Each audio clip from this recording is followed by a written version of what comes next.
Bonjour, la vidéo d'aujourd'hui sera sur le Move to Earn d'Ustland Runner, car la grande news est que maintenant lorsqu'on court, on génère instantanément du token dose. Également dans cette vidéo, on verra la mission numéro 5 et je te ferai part de mon avis sur les premiers retours d'utilisation de la nouvelle version. Avant de poursuivre, je t'invite à suivre mes actualités sur mon compte Twitter dont je te laisse le lien ci-dessous et dans la description.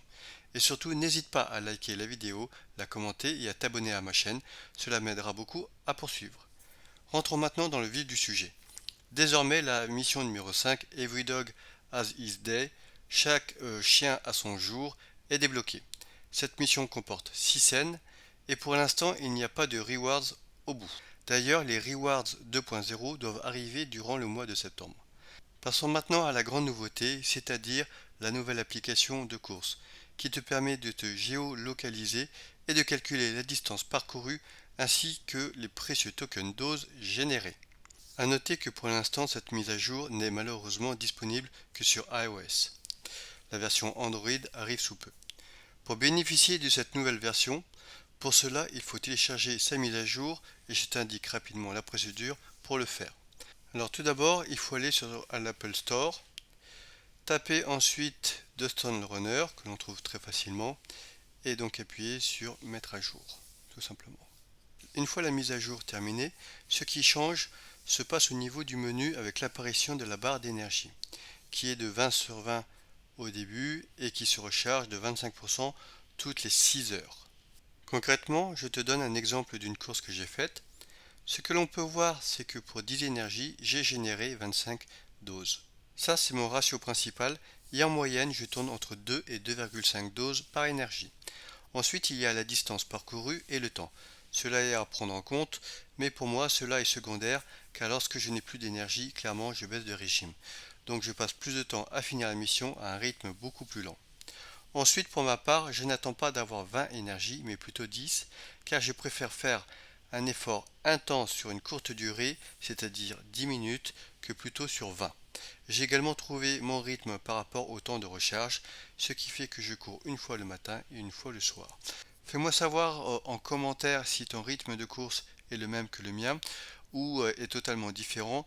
Je pense que ce serait intéressant d'échanger effectivement sur les différents rythmes de course de chacun.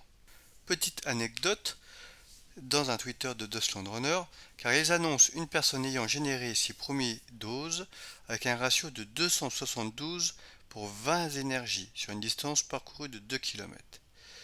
Bon, clairement, ce ratio me laisse clairement rêveur, car cela fait du 27 doses par énergie, ce qui fait que je génère 10 fois moins de tokens que cette personne, et bon, sincèrement, faites-moi savoir dans les commentaires si ton ratio est de cet ordre là ou plutôt du mien, car sinon je crois qu'il y a quelque chose que je ne saisis pas.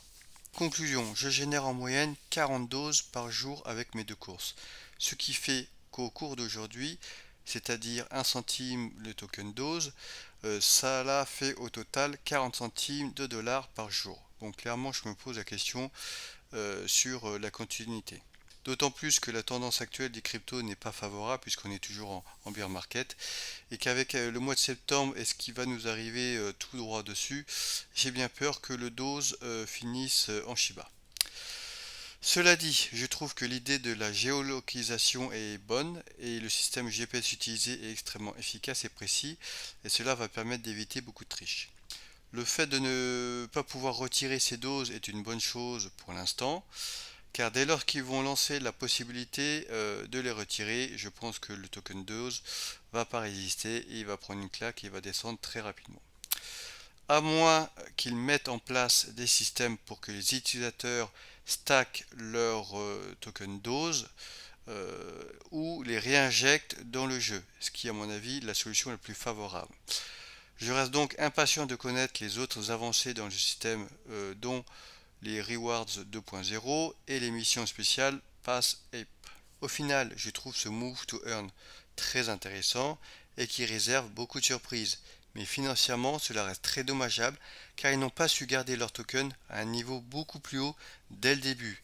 Car pour moi, sa chute progressive me paraît inéluctable et va s'en suivre le désintérêt pour ce projet. Cette vidéo est donc terminée. N'hésite pas à la liker, à commenter et à t'abonner à ma chaîne et je te donne rendez-vous rapidement pour une prochaine vidéo. Ciao ciao.